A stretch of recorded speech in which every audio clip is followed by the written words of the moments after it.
detests the honeycomb. But to the hungry soul, every bitter thing, even bitter things, are sweet. Modern translation, you go to the supermarket hungry, you're in trouble. Because the food becomes anointed with power over you. It pulls you, it speaks to you, calls you, driven by it. You know this. There are times if you're full and you eat, when you're starving, it's a whole different experience.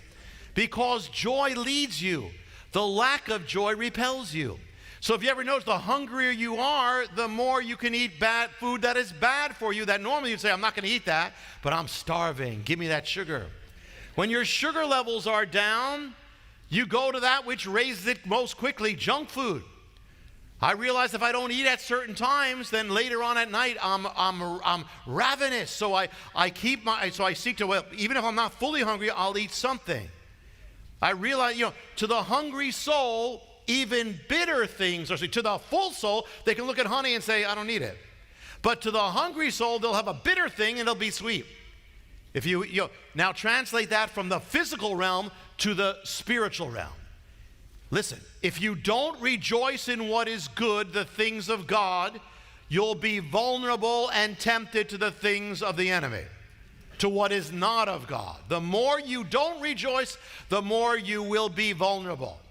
And if you rejoice, on the other hand, and take pleasure in what is not of God, you'll lose your appetite for the things of God, junk food.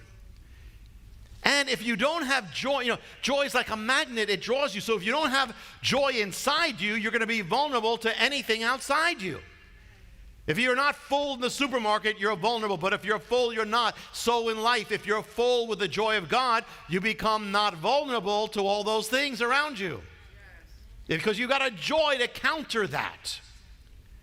Proverbs 5, verse 3, for the lips of an adulterous woman drips honey. We spoke about honey. Her speech is smoother than oil, but in the end, she is bitter. We hear the thing about bitter, honey. Now, this is saying in a different realm. But in the end, she's a bitter as gall, sharp as a double-edged sword. Her feet go down to death. Her steps lead straight to the grave. Notice what it's saying. And this is for an adulteress or adulterer. What does it say? Honey, and it's for any sin. Honey, smoother than oil, but it ends up with death. It's saying beware of the pleasure principle. There are things that will give you pleasure for a moment, but lead you down to pain and destruction. It says avoid the pleasure that's going to lead you to destruction. But it doesn't stop there. Look at where it goes on. It goes on to say this in the same section. Listen, verse 15. Drink water from your own well, running water from your own cistern. Drink, what is that saying? Be filled by what God has given you. That means rejoice, delight in the blessings that God has given you. Let your heart be filled. It goes on. May your fountain be blessed. Rejoice in the wife of your youth. Now, this principle is for marriage and anything. Rejoice in what God has given you. Rejoice in what is good and what you have, not in what you don't have. In what God has given you, not what the enemy's tempting you with. Let yourself be captivated, it says, by her love. Take pleasure in your wife, it says, or take pleasure in your husband. Take pleasure in the blessings of God.